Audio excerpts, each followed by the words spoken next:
Welcome, listeners, to the Sequoia Breeze podcast, a breath of fresh air for your homeschool.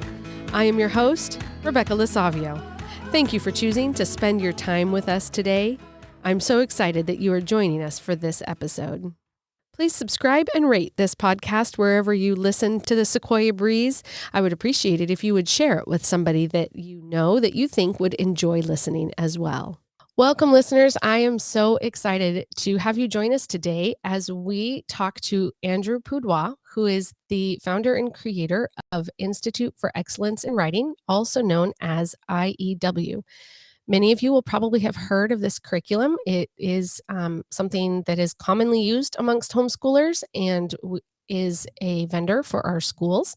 So that is an option for us to use. And Andrew, I'm so excited to have you here today. Thank you for joining me. It's a pleasure. I'm very excited. Is there anything else about the history of IEW that you would like our listeners to know?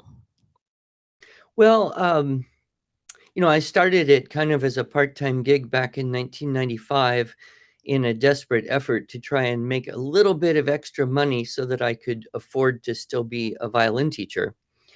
And within 5 years, I was, doing better, running around teaching writing classes and seminars and doing teacher training and stuff than I was teaching music. So we moved across the country and I went full-time. And gradually over the couple decades, I've seen just so many lives transformed, teachers, parents. We do probably 70% or so of our total work is with homeschoolers directly. And then the remaining with alternative forms of education, charter school, hybrid schools, classical schools are very excited about what we do. And, I don't think it's anything specific to me, but the system just works very, very well, particularly on helping the reluctant writer, the child who may have difficulty with reading, writing due to something like, a dyslexia or an ADD or something like that. But we also hear stories of very high talent kids that go on and, start college classes when they're younger teenagers and do very, very well. So we're in a position, I think, of enough experience to be able to help pretty much anyone improve communication skills. And the tagline of our business is IEW, listen, speak, read, write, think. And so that's where we put our focus on cultivating those arts of language. I want to come back to that tagline in a minute. But first, I'd like to explain to our listeners a little bit of how I got connected with IEW. We are using that this year with my 4th grader, 7th grader, and 9th grader for the first time. We've never used that before. And I had friends that used it, people I trusted that swore by it. And it never quite grabbed me. I hadn't quite decided that I wanted to use that until I went to a homeschool convention and heard you speak. And while I was there listening to you teach the parents at that conference, I realized that I really wanted my children to learn from you. And so it really wasn't the curriculum that sold me, but you. And a lot of your curriculum involves videos of you teaching the kids. And I realized that that's something I wanted my kids to experience because I could tell that you study and you learn and you think. And then that leads to wisdom, which you are then able to disseminate because you are an effective communicator. And so that leads me to, as I was thinking about this interview, I was thinking how I think a lot of us can understand the idea of listening. You immediately within the framework of IEW start teaching kids to speak as you ask them to tell the story that they've heard and read what's on their paper, look up, tell the story. I think we understand the idea of reading. You're teaching them how to write. But then I get to the think part, and I really would like to know how to teach my kids to think. So how do we create good thinkers so that our kids have something worthwhile to say? And I would love to hear more from you about that today. Sure. Well, you're very kind. I hope that your children are enjoying the jokes at the beginning of each lesson because My um, 9-year-old pauses it, rewinds it, and says, "Mom, come here and listen." I recorded 144 video classes in 2 years' time, and I was determined to have a different joke at the beginning of each class. So, um, but yeah, so, it's interesting. We hear in the world today a lot of people complaining about a lack of critical thinking skills. And Mhm. I really don't like the term critical thinking. It's a buzzword. People use it without actually knowing what it is. Everyone purports to, you know, help teach this, while at the same time, everyone is noting that there seems to be a great lack of it. So I try to stay away from the word, the idiom critical thinking. But thinking in general, as a teacher of writing, that's kind of where you get stuck. And anyone out there who has attempted to teach writing to children without some kind of method or system or approach that solves the problem, they will immediately hit the problem of a child saying, I don't know what to write. I can't think of anything. In fact, I would say that 9 times out of 10, if I meet a child who says, I hate writing, and I say, why do you hate writing? And you get past the tautology of, because it's hard, because I don't like it. And you get to the real substance of their problem. It's, I don't know what to say. I don't know what to write. I can't think of anything. So, I have come up against this problem. How do you help a person who says, I can't think of anything, do that? And one of the things that I kind of discovered very early on in my teaching with this system is that thinking is not something comes to you. People say, well, it comes to me, inspiration. No, with a few exceptions, thinking comes from you.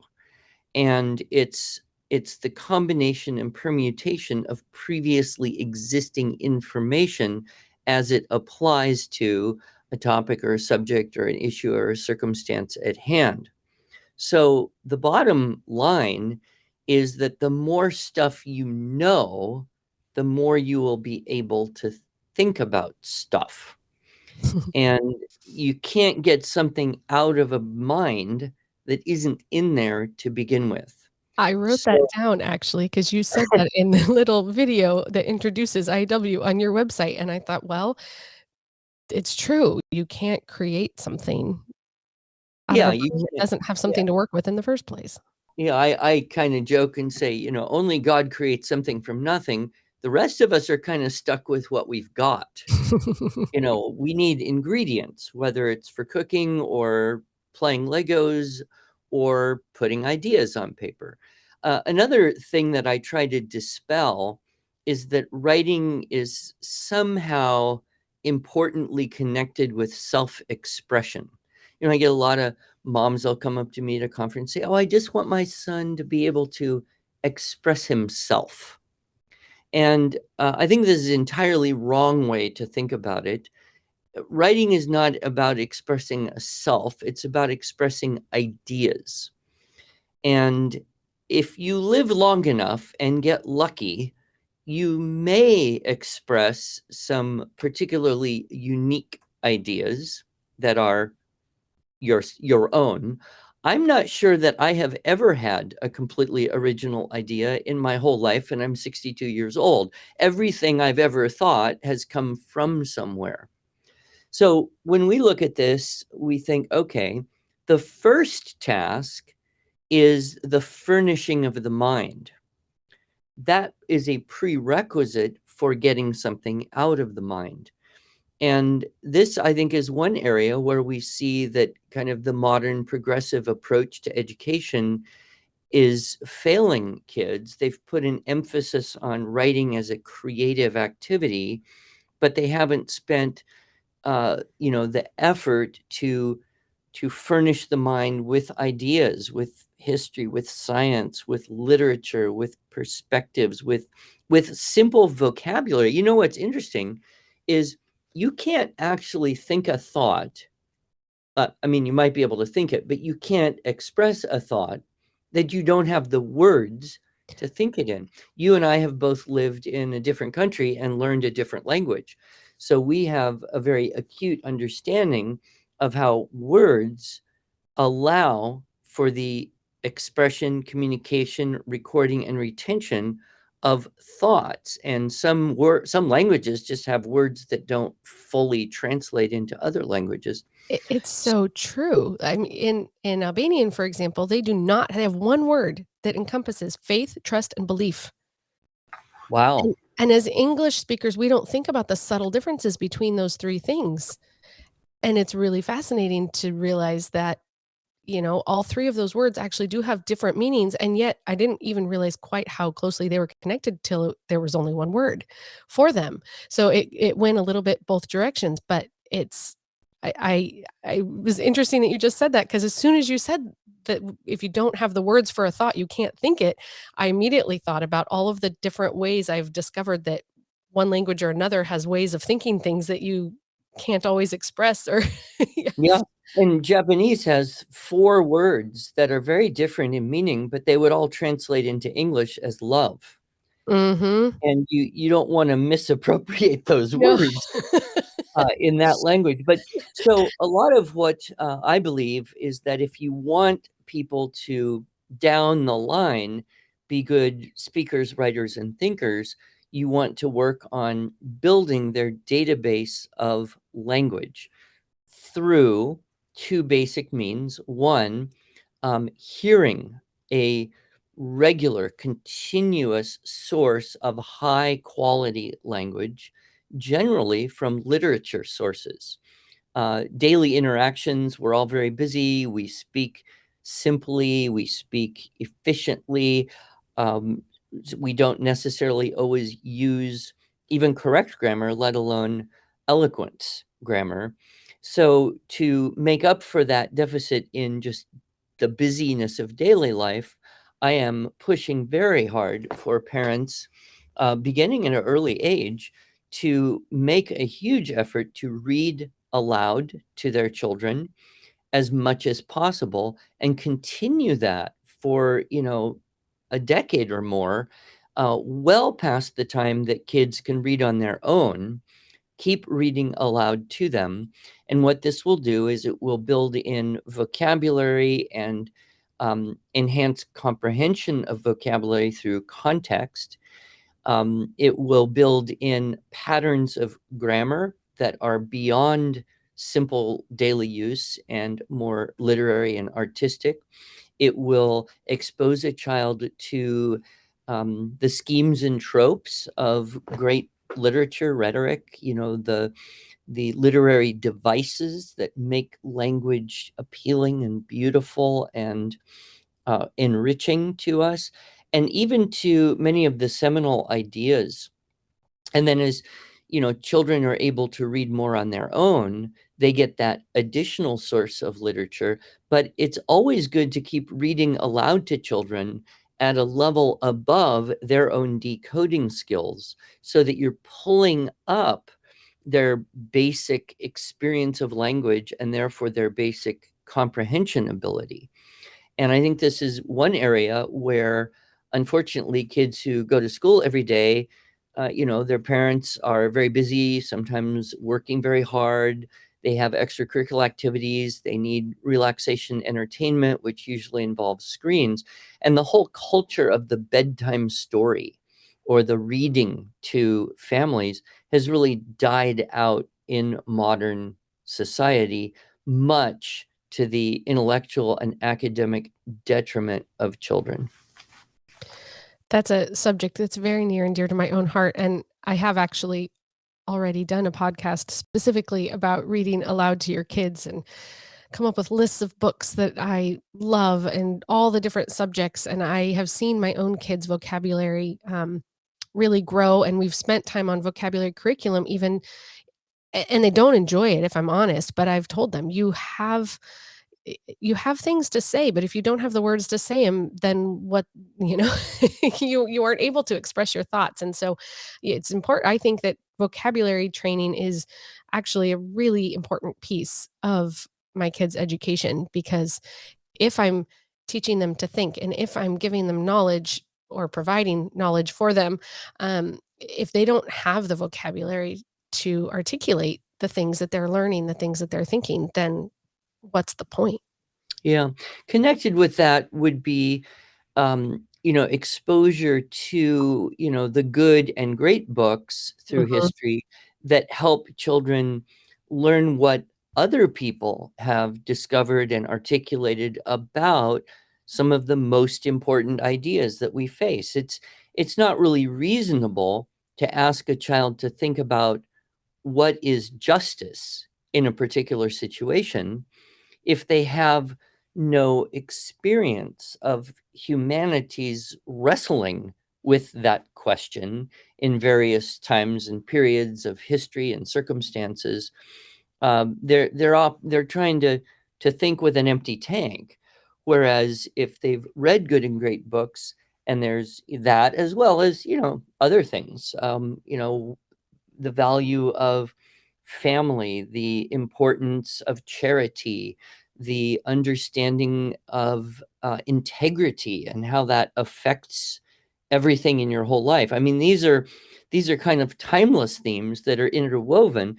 And the reason the great books are great books is because people have found that contemplating those themes as articulated by those great writers over history has been helpful for them to become a better human. And so when I see schools, eliminating books because they're old or because they are by Western white authors or because they are uninteresting to kids, I think, well, what are you replacing that with?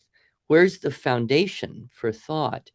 Um, I will tell you the other thing that I think is very valuable, very important, and also has been kind of marginalized, if not actually eliminated from most schools, and that is memorized language, learning by heart, mhm. committing to memory, poetry. Historically, kids would memorize huge chunks of poetry, scripture. They would memorize excerpts of famous speeches. I mean, there was one time when you probably wouldn't graduate from fifth grade if you couldn't recite the preamble to the Constitution of the United States from memory. Now, what's the benefit? Well, first and most simply, when you memorize and recite language, it's moving words from your passive vocabulary, i.e., yeah, I can read that or hear it and kind of know what it means, into your active vocabulary. Oh, I could speak or write that word on demand. So that's the first thing that's happening. The second thing that's happening is you're gaining this confidence in putting words together uh, in in eloquent ways that you might not necessarily ever come up with had you not memorized a particular pattern. And then anything that you memorize, you're actually taking into your soul. In fact, my mother was a music teacher. She taught piano and voice lessons my whole life. Well, her when I was with her for that, but her whole life. And she never used the word memorize. She'd never say you have to memorize your piece. She would always say you must learn it by heart. Mhm. And so, I have a very personal experience of how the things that I have committed to memory, and it takes time and effort and repetition and discipline and maintenance and all of those actual kind of character building activities, but it changes the soul. The music that I memorized, the poetry, the scripture, the things that I have memorized, those are now part of me in a way that really nothing else is. One of the best stories that I like to tell is about one of my favorite people in history. He just blows my mind, and that's Frederick Douglass. Are you Mm. familiar with Frederick Douglass? Somewhat. He was born a slave in pre Civil War 1800s, very harsh, brutal conditions. It was illegal to teach a slave to read um, at that time. And he was separated from his parents at a young age. I think short of being chained up in a closet, you could argue that he had possibly the absolute worst education any human being could get during the most sensitive period of his life, the first 12, 13, 14 years. And circumstances changed a bit when he was a young teenager, and some kids tried to help him learn to read, and he taught himself. He's a very smart guy to begin with. And so, time passed, and then as a free man and as an adult, he was able to give speeches that were so far beyond what anyone else was doing in terms of eloquence and power and conviction. I mean, any of our listeners here right now could go to the web and do a search for Frederick Douglass speeches. Probably the most famous one is usually titled, "What to the Slave is the Fourth of July?" Hmm. And it would blow your mind. I mean, you or I or probably anyone living today could not write this speech. It is so magnificent. I would argue that Frederick Douglass is probably the greatest orator that our country has ever produced, at least from Mm. his time forward. And he certainly would blow out any politician alive that I've ever heard today. Mhm. He wasn't even a politician, but someone asked him once and said, "Mr. Douglass, how did you become such a powerful speaker?" And he said, "Well, one of the first books I owned was The Columbian Orator, which was a collection of famous speeches given or translated into English, all the way back from Cicero up through Patrick Henry." And he said, "I committed them all to memory." He basically Wow. memorized a whole book of the greatest speeches Wow. that had ever been given in the world. And so it furnished his mind with not just the vocabulary, not just the complexity of grammar and all the possibilities, not just with the figures of speech and the beautiful rhetorical devices, but with the seminal ideas of what is goodness and right and justice and truth and honor. And to me, it's just an incredible testament of how you can have a really, really bad education and still become one of the most educated, effective people in your time if you follow the path of learning from the classics, both reading and committing to memory. Wow, that's motivating, I think, to we can come up with all kinds of reasons if we don't have time or whatever, but to have never even had an education and to undertake that, and that is really incredible. What do you think opened your eyes to the need to teach students not just to write and communicate, but to think? I think a lot of people endeavor, as you've said, to teach kids to write. What was the impetus for you in realizing that we can't just learn to put words on paper? We need to put things into a mind so there is something to write on paper. Well, I think it came for me when I started doing some teacher training, professional development in some of the public schools in Washington and California and Alaska. I'd been running around teaching homeschoolers for 6, 7 years, and then I had an opportunity to really work with teachers who were on the front lines in classrooms, and very often in situations with low literacy culture. I've worked for several school districts in Alaska, and so the village, the native populations are just, it's a low literacy environment there. And also in rural areas of Washington state, some schools 70, 80% of the kids are English as their second language. Mm.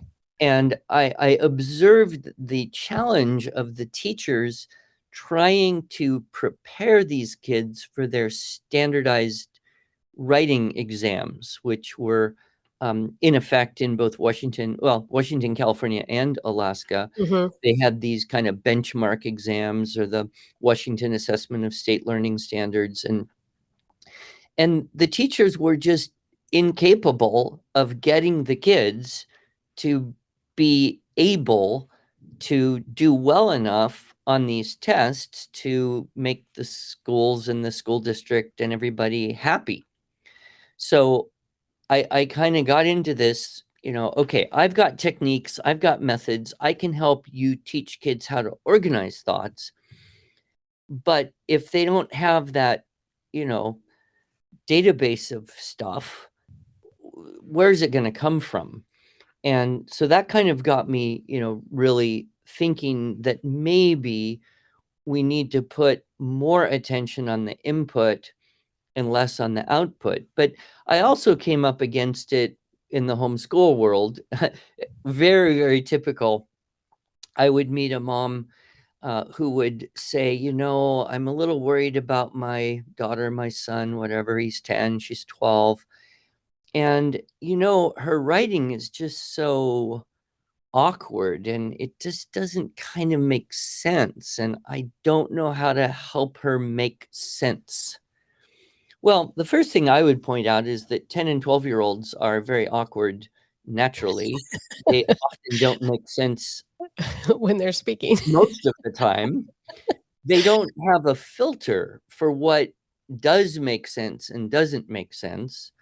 So don't stress on this. They're just young. Mhm.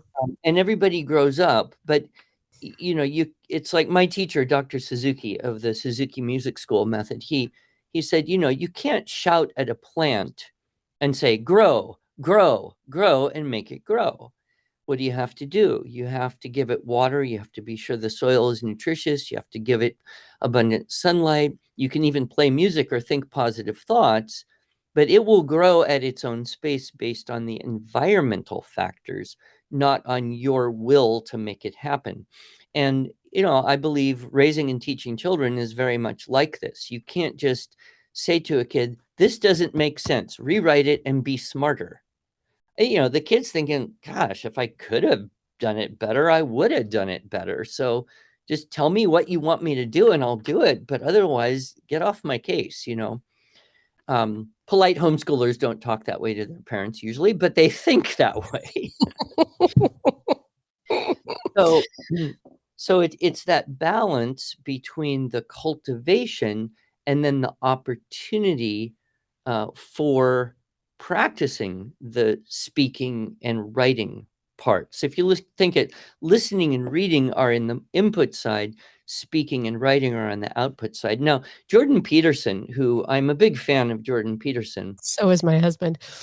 he says some very interesting things about writing. And of course, he's kind of coming out with this essay writing program or system or software. I'm not sure what it's going to be, but he made the observation that writing is the most distilled form of thought. Mm. So, when I'm sure that we have all said to our kids, and I heard this 1,000 or more, maybe thousands of times growing up, my father said to me, Andy, no, Andy, think before you speak. Mhm. Because I would just say dumb things and it would probably irritate people. So he would always say, think what you're going to say before you say it and see if that's what you really want to say. Well, if that's important in just daily talking, how much more important is it in writing?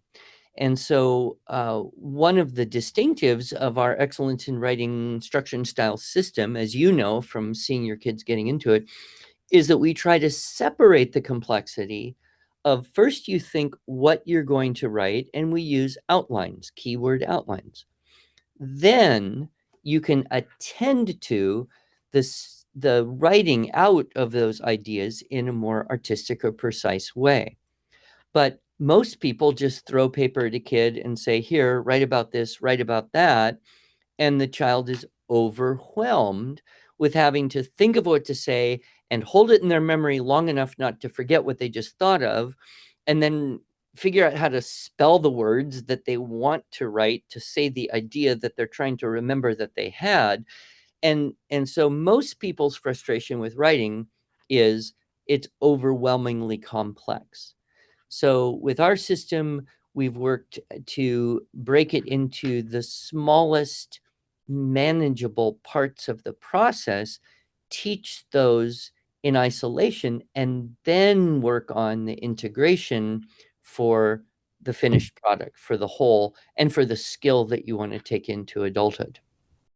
Learning to actually use your mind to think, not just letting it float, but to have actual concrete thoughts once you have things to think about. I think I think that some of the holes in our education go back pretty far, and while we're trying to teach our kids these, I'm realizing I have a lot to learn in a lot of these areas as well. I did memorize the Gettysburg Address when I was a kid, or the preamble. It was the preamble to the Constitution and part of the Gettysburg Address, but not much else. It wasn't something that I was asked to do, and I think our current culture of education is often, "No, don't we you shouldn't have to memorize all the dates and places for Right. history. That's just boring." And it is about sort of being original and creative and self-expression, and that there's people are real turned off to the idea of anything old, that's boring and it doesn't apply anymore. And yet, if we don't study our history, we are destined to repeat it. Um, but I think that part of the challenge of being able to teach our kids to think is that we have to make sure as parents that we know how to think, and that Right. some of this is a challenge for us to continue our own education so that we can raise our children up higher, um, on a give them an advantage that has nothing to do with position or money, or but just simply to provide them with good thoughts to think and with a good foundation to stand on. Yeah, so I like to um, tease people.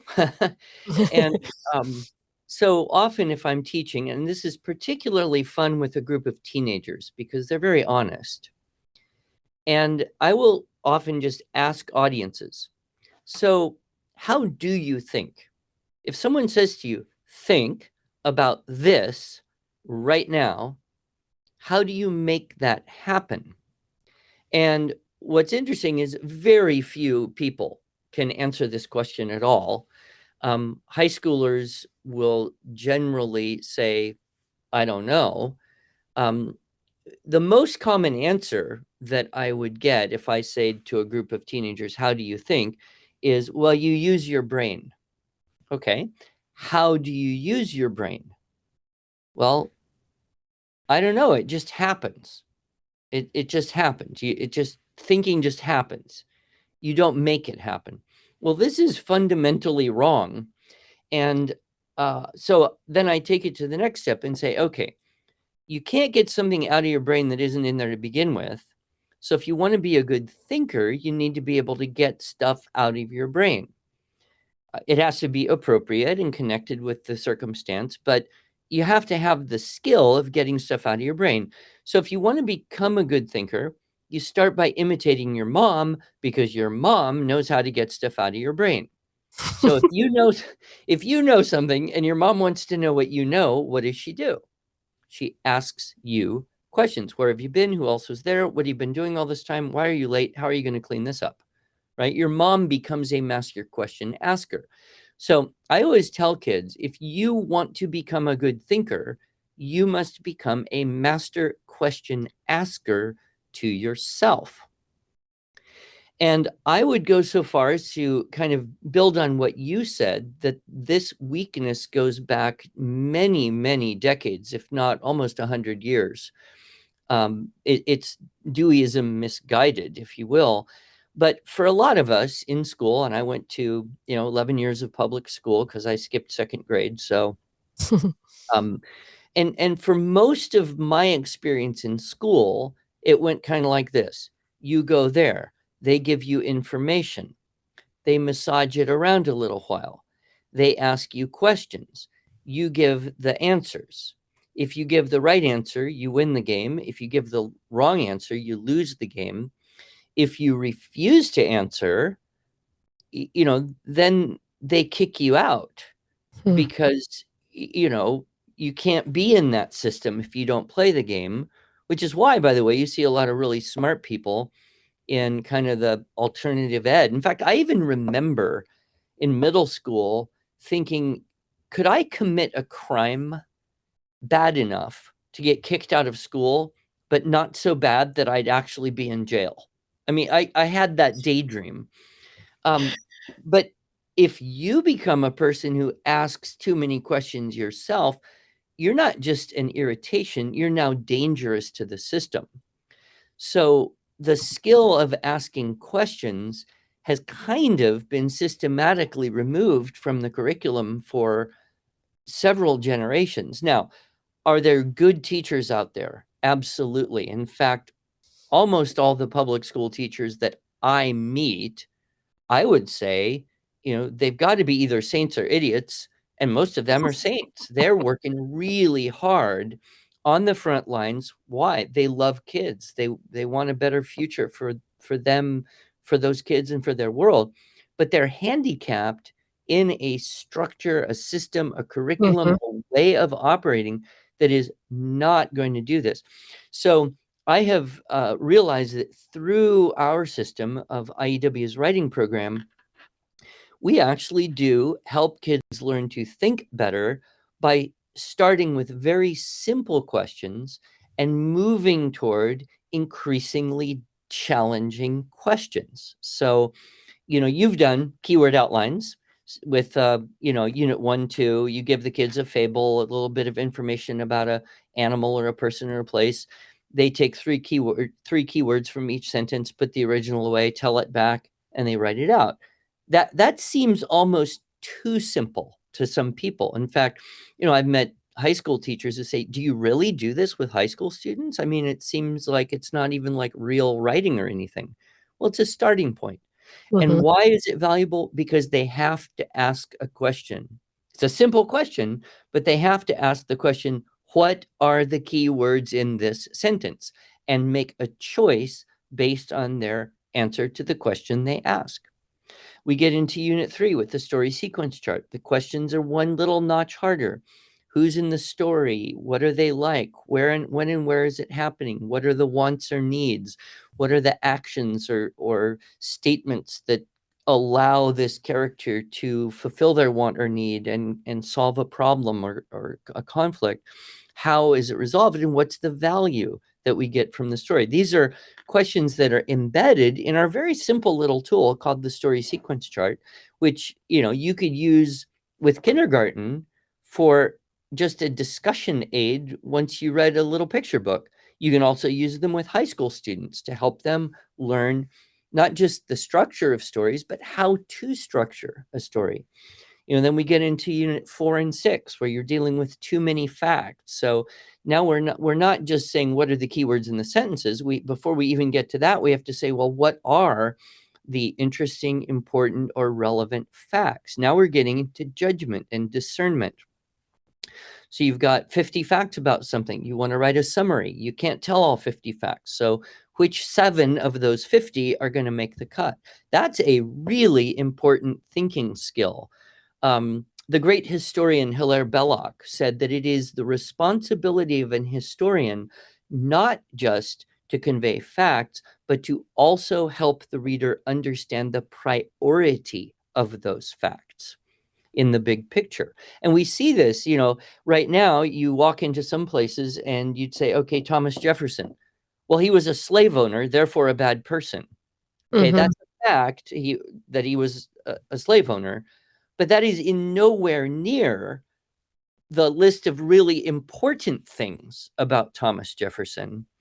And so we're losing that ability to prioritize. So we teach that in a very simple but formative way. When we get into Unit 5, and I don't know if you've got to that yet in your videos, but that's when the kids write from pictures. Okay, I think I now, just started that. yeah, so now there's no source text, there's no story, there's no list of facts, there's just pictures, and now you have to think of stuff. Well, how do you think of stuff? You got to ask the questions. Who's in the picture? What are they thinking? What are they feeling? What are they doing? What happened before this picture? What happened after? What might happen after this picture? Is there anything outside the picture? And so what I have seen is that as kids go through this system for 2 or 3 or 4 years, they actually do get the habit of being able to ask increasingly good questions. And we move from there into Unit 7, creative inventive writing, Unit 8, essays. Essays are tough because that's where you have to collect up facts and tell what you think about those facts. Mhm. So it's a integration of the skills. And then Unit 9, critique and response to literature. You have to be able to read something and ask questions about it in order to read something and write about it. And so you'll notice that, in a business, I run a business, we've got, 50 some people work here. It's the people who come into a situation and ask good questions about the situation that are going to be more effective in contributing to solutions. The people who come into a situation and wait around to be told what to do are not going to be as useful or effective as team members. And I think when I talk to people who teach in universities or other business owners or managers who hire high school and college graduates, their biggest complaint really is people are almost trained to wait to be told what to do. Mm. So that's the battle we're fighting, and I think our way of approaching it with this very gentle but continuous increase in complexity of questions that we're modeling and the kids are practicing and using and asking. And then I'll tell them straight out. I'll tell a room full of teenagers, you know what, kids? I wouldn't say kids to teenagers. You know what, guys? The quality of your life will depend on the quality of the questions you ask yourself. So if you wake up in the morning and say, wow, how can I get enough money to get the pair of tennis shoes I want or a new iPhone? You'll have one quality of life.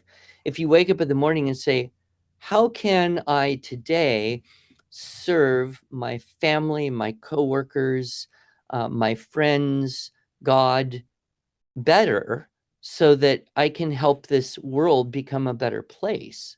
You will have an entirely different quality of life. And, that's one reason I like Jordan Peterson so much is because that's where he's pushing people. Mhm.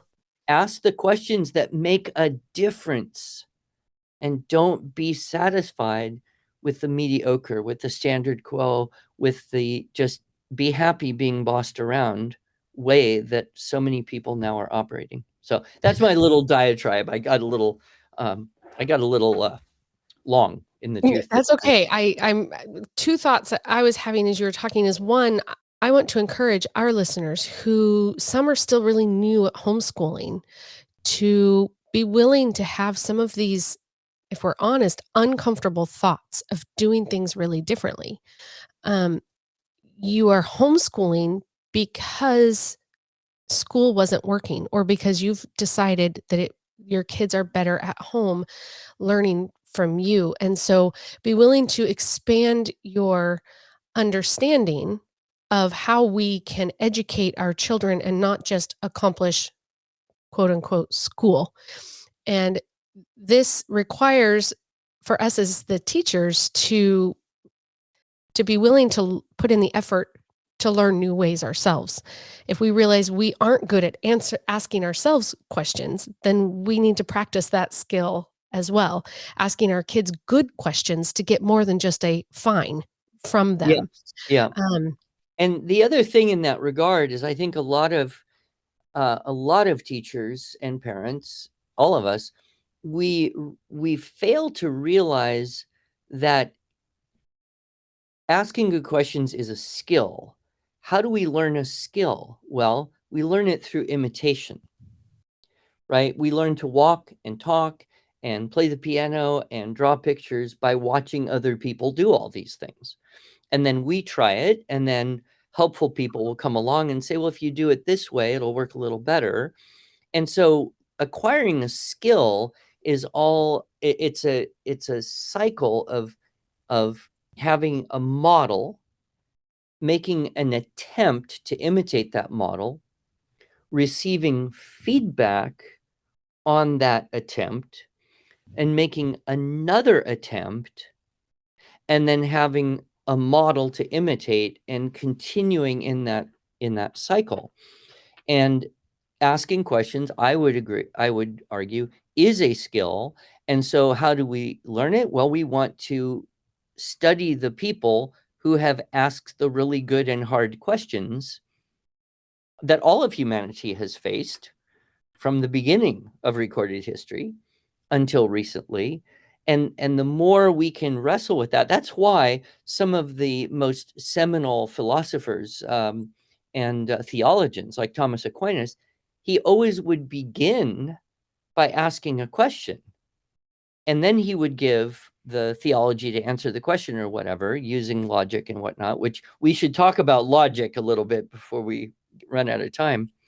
But he would model the questions. You can even look at great teachers.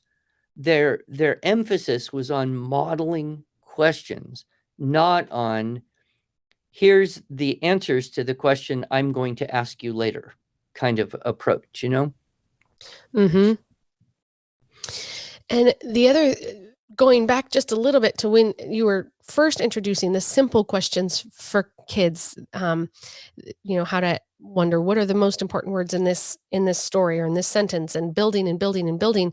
The quick application that came to mind for me on that was these are really good questions to be able to ask when you hear a news story or when somebody gives you information and you're trying to decide on the veracity or the perspective that it's coming from. We did another episode where we talked about unbiased news giving and how to decide, is it unbiased or where is this news coming from? And being able to ask yourself questions as you're listening gives you the skill to then begin to verify, not take everything at face value. Just because somebody you like said it doesn't mean it's true, accurate, or helpful information. So being able to ask some of those questions um, can have a real, I think, practical value even in going about daily life and Yeah, receiving information, even if it's not something you need to write about. It just helps you evaluate. sure. I mean, we should always be asking ourselves, how do I know this? Question our assumptions, and where's the source of our information? How do we know that that's a valid source of information? I mean, it's epistemology. How do we know anything that we know? It goes back to the ancient problems, and I think it's so funny. Everyone wants to throw out the ancients, because they're old, and yet you look at some of the things that Aristotle and the early Greeks and Romans and then the medieval philosophers were able to articulate. Those are the same things we got going on right now. How do we know what we know? Another very good question that I saw recently, it was actually a funny blog post. It was how to have good dinner table conversation over the holidays with relatives. Oh, and yes. and one of the questions that I hadn't actually thought of it this way, but you can ask yourself, what if I'm wrong? Right? Yeah, I think this is the way things should be, but what if I'm wrong? Well, that's a really important question we should all ask. In fact, you think about people who've had to make great decisions, whether in, strategy and war, or business, or, you know, managing whole empires and countries. Well, before you make a decision, you really want to ask that question. What if I'm wrong? What are the consequences of this being wrong? And I think we all have experienced the very clear problem of over the past few years, a lot of influential people not even having an inkling that they could be wrong, let alone asking the question, what if I'm wrong? And that the consequences of them being wrong could be far greater damage than the benefits of them being right. And so it's always a case where, I, I I think the good quality thinking starts on ourselves. We ask Well, with questions. humility, if that's the question we're asking. Exactly, exactly. And then once we've gone through, then we can extend that and maybe challenge other people and say, well, what if you're wrong? But we got to start with ourselves. And then we need a lesson in tactfulness, but Right. so we are getting a little long, which I can, listen all day, but, let's go ahead and let's talk about logic for a moment. It's a subject that used to be covered in school and isn't now, and I think sometimes logic to people is just what makes sense to me. Yes. Well, humans have been trying to study what makes something true or correct or reliable for a very, very long time. No one has come up with anything extraordinarily new or different in this field. And so the fundamentals have always been there and can be learned. But like you said, it's very rare that you would find, say, a middle school student in almost any institution. I mean, apart from, say, a classical school that was advertising themselves that way, it would be very rare for a student to have a book with the word logic on the cover. And yet I've got about 4 books on my shelf that are all at least 100 years old that all say logic, you Mm, know, somewhere in the title. One is just titled Logic. Why? People used to think it was important to be able to understand syllogistic thinking, which is, premise A, premise B, therefore premise C must be true. Can we be certain that premise A is true? Can we be certain that premise B is true?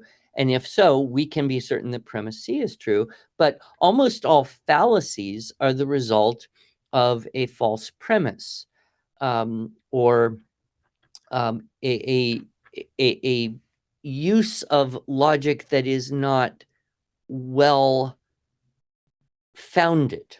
mhm. People making assumptions. Um, And, kids like logic. The problem if you teach a kid logic, they're gonna use it against you, but, that's a good thing. And, when I watch kids who came through kind of a classical approach in education, they read some good and great books, they've taken a year or 2 of logic, they maybe have a foundation of grammar of, in some sort. Those kids just naturally think better than their Mhm, peers who don't have that. mhm, Why? Well, what are the tools for thinking? Grammar, which would include vocabulary and syntax. We talked about that. Logic, which is the ability to parse ideas. And when I taught logic for 3 years, I didn't study it in school. And what I noticed as I was teaching is I started to listen differently. And I'd hear, some YouTube or somebody speaking, or I'd read something, and I would start looking for, okay, where's the syllogism here? What's the premise or the premises that are being laid out? And are these actually supporting the conclusion? And is there support for these premises being true? And I just became a much more objective, and although I hate the word critical in the true sense, listener and reader because of my trying to teach a bunch of teenagers formal logic. mhm, So it has a tremendous value, and I would encourage, all of your listeners to look for something, even if it's a start, which is, a real simple little book like The Fallacy Detective or something, mhm, that just helps tune people to. One of my favorites is Classical Academic Press, and I don't know if it's available through your charter school or not, but they have 2 books, one called The Art of Argument, and the other one called Argument Builder. And these two address different aspects of using logic in communication. And so you can have the greatest rhetorical skills in the world, but if your arguments are full of fallacies, it's not going to be effective in what you're trying to accomplish, generally. Well, I know that I have a long list of things I want to think through and possibly change a little how we are approaching some of the aspects of my kids' education, and I always am inspired when I'm always inspired to go deeper when I've listened to one of your podcasts or talks, and so I really appreciate that, and I thank you so much for joining us today. And listeners, I want you to know that 2 weeks after this podcast airs, Andrew is going to come back and host a webinar exclusively for our schools. So I hope that you will mark your calendars for March 2nd at 2 p.m. And maybe you can tell us a little bit more, Andrew, what this involves: cultivating language arts preschool through high school. Oh, yeah. It's one of my favorite talks. And what I do is I basically take the 4 arts of language: listening, speaking, reading, and writing. And then I go through 5 developmental stages. So preschool, primary, elementary, middle, and high school. And I kind of say, what can you do, at all these different developmental stages to cultivate listening skills, to cultivate speaking skills, reading, and writing. And so it's a very broad picture, but there are a lot of good specific suggestions built in so that parents really with children of any age can benefit. And a lot of parents have children of various ages. So yes, I'll look forward to doing that. I see it on my calendar, March 2nd, Sequoia Charter Alliance. And am I correct that families are able to interact with you to a degree during that webinar?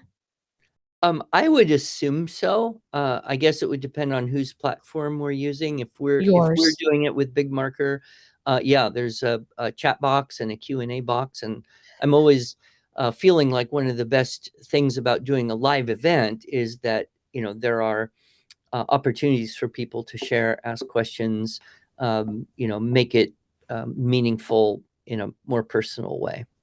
So, families, I hope that you will watch for that link, that you will tune in on March 2nd at 2 p.m. to interact with Andrew and hear his talk about cultivating language arts. Thank you again. And I really enjoyed this conversation. I'm honored that you were willing to come and talk to us today on the Sequoia Breeze.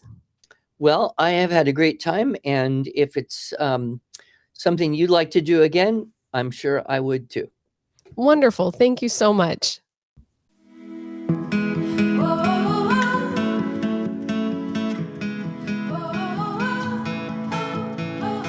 Thank you so much for joining us today on the Sequoia Breeze podcast. I hope that this has been a breath of fresh air for your homeschool. As always, I'm your host, Rebecca Lasavio. Please don't forget to join us, Sequoia Grove families, for the webinar on March 2nd with Andrew Pudewa. It will be an event not to be missed.